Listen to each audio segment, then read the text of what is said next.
This is a house that I worked in when I was 15 and 16 years old. When I was 15 or so, I helped take care of the kids. They had a housekeeper called Linda, and I was the babysitter per se, but I was about 2 years older than the oldest one, and there's 8 of them. So it was like herding cats to try to keep all of the kids and know where all the kids were all the time. But they were really basically really good kids. And there was a room, I think it was on the 3rd story, just for ironing. There was 10 bushel baskets of ironing there. That's crazy. At all times. And I couldn't keep up, of course. I did as fast as I could for an hour or two that I was paid for per day. But the kids would come in and they kind of pull something out and go twack. You put it on their backs and off they go for the day. So That's it was one less thing you had to iron at that moment. Right. It was an interesting household, though. The father had beauty school and salon in Rochester, and she'd been a model, and sometimes her hair was pink, sometimes it was purple. Wow, which is common Tall, nowadays. Tall, thin. So she was way ahead of her time. Oh, Casson didn't know what to do with her. Sure. Yeah, she was a nice lady. But This is the house that Casson, for the Centennial, thought was the oldest house, and even Mr. Casson's house, right? They thought it was Mr. Casson's house. Yeah, but the thing is, if you can see that area there, now Dr. Afelt lived there, but I think somebody built it before him because it's an old house. But that was where the carriages would come in and drop the ladies off or the guests off, because on the very top, the whole floor was a ballroom. Behind us, actually on the corner, Erdman's bought out that land, and of course those houses went too, lived a family, and that I knew the son very well. He wasn't part of, he was about 4 or 5 years older than I, so he wasn't a part of the gang, but he was still a neighbor boy. And then after the next surgery when I was 3, he would come down and he would read to me. And he'd sit in a chair next to my crib and he'd read book after book after book. And it was weird because then after a while when I grew up, and I was in about 7th grade, he wanted me to go steady with him. And I went home and I said, Mom, he wants me to go steady with him. I was too young. I was just a little girl. She says, I said, what do I do? She says, you don't have to do anything. And you don't have to go steady with him. Oh, all right then. Yeah, nice boy. This was the elementary that Mickey and I went to. My memories here are fairly short. This was a period when I was having lots of surgery, lots of orthopedic surgery. And I would have the surgery in the summertime. This was a time in my life too that it was hard for me to do what other kids were doing. I mean, I gained strength later on, couldn't do everything. But anyway, now I couldn't do quite a few things. And it's funny, the mind. Isn't it, people? Your mind does tricks. Mine has blacked out most of my elementary. I remember the faces of 2 of my teachers, one because she was the mother of a friend. I remember the smell of the coat closet on a rainy day, the smell of wool, and that is a poignant memory that comes back to me every so often. But I don't have any other memories. Really don't. I've had a wonderful, exquisite life. But this is a fact for kids that have handicaps. And probably many of you have, or you know somebody that has. But anyway, I was always last, of course, to be called for anything. And by then, you just don't want to do anything at all. But then you don't want to be a bad sport, so you join, knowing that you're going to hold them all back. But yeah, it was... Are you talking at recess? At recess. Yeah, or like kickball, like the captains on each team would pick people, and then they'd pick you. You were always the last one to be picked. Yeah. But at home we played that, but it was just neighbors and Mick, and nobody cared if I could kick it very far or not. And I was good with a bat. But yeah, so that's my elementary. When I went to 7th grade, I went to Manorville for half a year, and then into the new high school that had just been built. My life changed. I had a blast. I had a wonderful junior high and senior high years. So this was just a blip in my life. This darling little house, not so little, was my piano teacher, Mrs. Gerritson's home. And my brother and I, he at 7, I was 9, took piano lessons from her. We go into the house, which was beautiful, just all paneled and a lot of wood, and a beautiful piano. We couldn't wear jewelry, long nails, we had or belt buckles, anything, because she didn't want her piano scratched. Oh, hey, wait, was a recital in here? Yeah. And how many kids at once? I don't know, there would probably be a dozen of us, or maybe. Wow. Anyway, we had a recital, We each had a separate piece to play, and then we had a duet. And we were always nervous because we didn't like it. But we went in, and Mom and Dad were there, or at least Mom, and there was tables set up, or chairs set up. And so we went and played our pieces, and then she'd have lemonade and cookies or whatever afterwards. And she told Mom that both of us had a lot of talent. Mick had the beat, and I had the gift. So again, I mean, I loved her. Little old lady with gray hair, and she was just kind. She was just a nice lady. Years later, I invited her to my wedding, and she couldn't come, but she sent hand-embroidered, set of hand-embroidered pillowcases, and pinned to it was a little note in her handwriting. It said, "Every stitch, stitched with love." Oh, nice. Yeah. Yep. Good memories. Yep. Good people. Yes. You grew up with good people in this Yes. town, Mom. Yes, we did. When I was a kid, it was called the Casson Pool. Now it's called Casson Aquatic Center.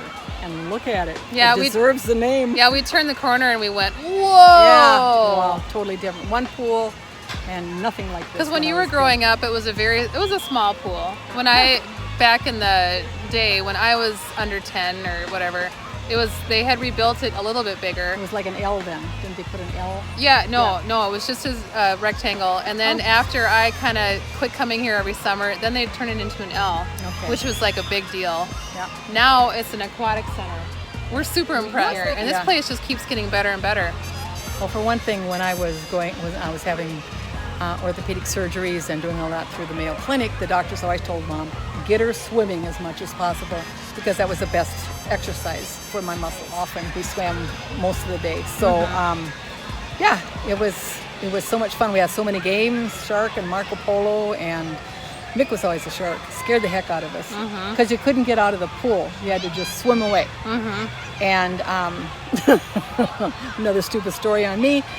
One time, I suppose that's what makes us interesting, Mom. Let's just keep hearing your stories. We want to hear the dirt. 4th or 5th grade. There was a swimming contest here. It was, and I decided I would too. So it was me against the lifeguard gals.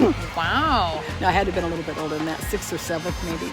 Anyway, go. So we all take off. I'm swimming like a whirligig. Have you ever seen a whirligig in a garden where a stiff wind makes it go? That's how my arms were going.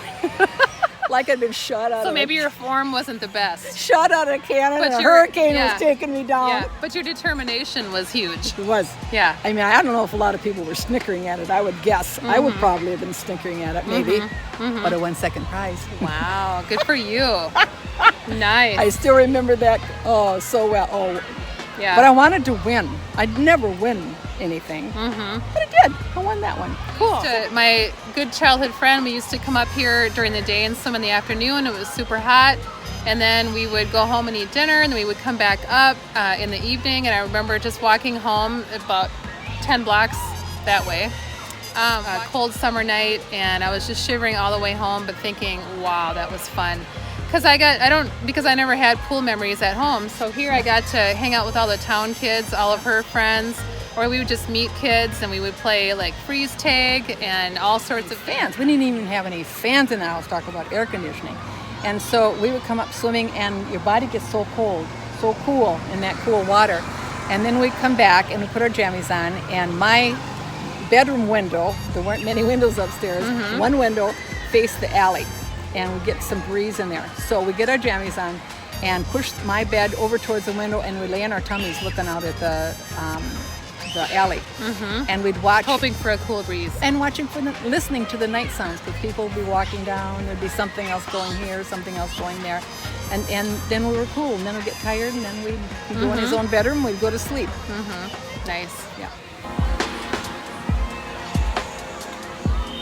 In the summer, different days in the week, buses would pull up, and kids from different towns would come to swim. Since we had the only swimming pool for a long ways around, nobody else had one at that time. So a lot of different town kids came. And I always think that, my husband, who was from another town, I could have been swimming with him alongside him. Little dark-haired, dark-eyed boy. But Anyway, it was really crowded then, and it was always nice for when we got to a certain time they had to go home. So Yeah, that was- really. It was like any tourist area. Yeah, go away, you tourists. Go away. We want this back to ourselves. Yeah. During the 30s, Roosevelt set up the Civilian Conservation Corps. And they went around the whole country working at state parks, national parks, all sorts of different projects as jobs, so they had jobs. And they came here and they built this park. And they did all the stonework and everything that needed to be done to make this a park for the children of the community. And there was a large, very large fireplace that taken down since, but it was so big, and I think there was fireplaces on four corners, so many people could use that facility. And they did a good job, and all of the stonework still stands, just looks as good as ever. So they did a good job, and it gave jobs to many men that didn't have any at that time. During the Depression. But when I was a kid, again, polio, not able to do everything. Because of polio. Our elementary school would have their end of the year picnics up here at the park.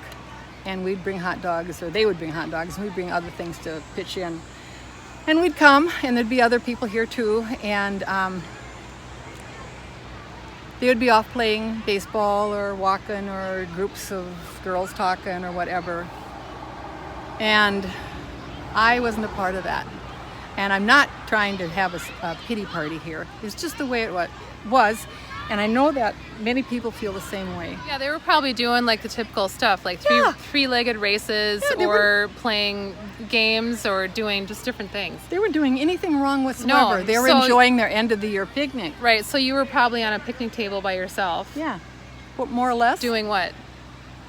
Nothing. Trying to look like I was busy, or trying to look like I was happy sitting there by myself, or trying to think pretty soon this will be done and I can go home. Yeah, and this is before phones, so you didn't have a phone to look at. No. So you were just like Yep. just looking busy. Yeah. Wherever you could. Yeah. Because I was different. I was different than the other kids at that time, especially elementary. And again, I don't blame anybody for anything. It's just the way it was. Well, little kids under 7th grade and sometimes older, they don't know how to handle kids who have disabilities. They just don't. It's not on their radar to even think about understanding that child's world. But another thing is, we'd grown up together, all of us, since kindergarten. So having me was a norm Yeah. for them. So they didn't know Yeah. to treat me extra special. Yeah. They just were living their own lives and having a good time as children. So, Yeah. But it was like being alone in a crowd of millions, right. Yeah. A little exaggeration, but I was so terribly lonely, and I was always so glad to get home. And there was many incidences that happened like that. I was always glad, just biding my time. So I can see why you kind of blocked out your elementary years there. But the thing is, I always had this hope. I've always had this mentality, it's going to get better. That's how I've lived my life. It's going to get better. So it was just that elementary years that were hard on me. But again, many summers I was having surgery and getting over it, and physical therapy and all of that kind of stuff. So anyway, it changed in 7th grade. This is the spot of the Dodge County Fair, and I tried to come down every summer for 3 weeks during July, because that's when this was. And I have so many good memories of coming here, because this was a big deal for me when I was a kid. I'd never seen anything like it up in the city. What's the building where people would bring their pies and their home? Right there, I goods? think. Yeah, FFA was Future Farmers of Right. America. FHA was Future Homemakers of America. Right. And so girls would sew things and make pies, and they still have that at the state fair actually, but here it was a much smaller scale. And we always liked going in there and just checking things out, see who got the blue ribbon, the first place. And your aunt, Elma, Yes. brought some stuff here. She received many blue and red ribbons for her embroidery because she did exquisite work. Fine, exquisite work. Yeah, it was beautiful. Yeah, it was. Yeah, and now it's called the Creative Activities That's cool. building. Anyway, so talk about the stock car races. That was a huge that part. building first. Well, let's go over there then. This is one of my favorite buildings. It was a horticulture building. And this is where the women and men would bring floral arrangements, fruit and vegetables from their gardens, canned goods, And I love looking at them. And now I love doing them all. So it was, Over here were all like the taffy machines. People would sell the cotton candy and the taffy and yeah, all this stuff. Yeah. but what? that area also was where the Ferris wheels and all yeah. the tilt-a-whirls and all, many different rides. Yeah. It made you sick. Yeah, exactly. Back when they cost very, very little money to go on, and you could go on as many times as you want. Yeah. Till you got sick. Yeah. So then back here is the area right there where they race stock cars, and I don't know if they still do, but you have memories on Friday nights. I think when I was a kid, they were Sunday nights. My knowledge, stock car racing is they'd buy a car. It wasn't a great new car. They'd fix it up and fix the engine so it went pretty fast. But they banged into each other all the time, I thought, and it didn't really make a difference, I guess. Yeah. So when Mom and Dad and Elma and Mickey and I, in hot summer nights, we'd take quilts out in the backyard and we'd just lay there with pillows and get cool. We could hear these going. And at the same time, the whole town was open for business.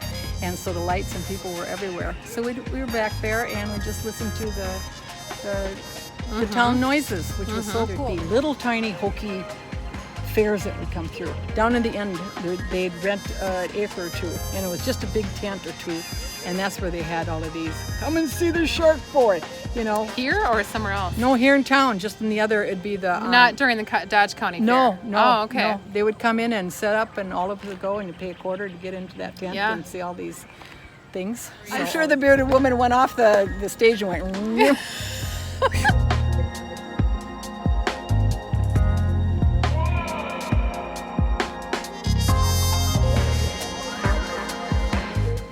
I don't know how many millions of dollars have been allocated to refurbishing this, but this was my high school. It was a nice school. It was small. brand new. Like the part over there is the original one. We had really good basketball teams, football teams, the Comets, and Yeah, doing so over something there it right looks now. like they have a state-of-the-art stadium, Yes. football stadium, and all the football players. Sure, today is actually probably the first day of practice. It probably is. Yeah, because usually this week is when all the fall high school sports start Yep. up, Yep. practicing before school starts. Yeah. Well, it looks like the kids who go here now have a pretty nice school to go to. Yes, state-of-the-art sound system, stage, all sorts of things. Well, this evidently is a new Casson Manaville Elementary School. Isn't that gorgeous? Never seen it before. I can see why the old one in town is for sale. That's the highway over Yeah, here. right across. It was called the K&M Drive-In, and it was they had car hops, and then they had gals What's a working car inside. hop? Car hop is a gal who would go up to the car that pulled up in front of the building, and take their order and go bring it to the window, which was where I was, and then put it on a tray and bring it back out to them. So I worked there for not very long, a year or so, but it was a glorious year. Because again, Casson had the only thing like that around, and all the little towns from around, all the kids would come, especially the boys, would come to check out the girls. Right. So it was a fun summer. I worked there a little bit more than that, but more or less the summer. And that is where I met my husband of 56 years. He was with friends. I was with friends. He wanted to meet me. His buddy asked me if I wanted to, and I looked at that dark-haired, brown-eyed young man. Yeah. Yeah, how old was he? Like 17? You were 15? Yeah, he was 17. Yep. So I said, yeah, I'd like And to the meet him. rest is history. Awesome. It is. Very good.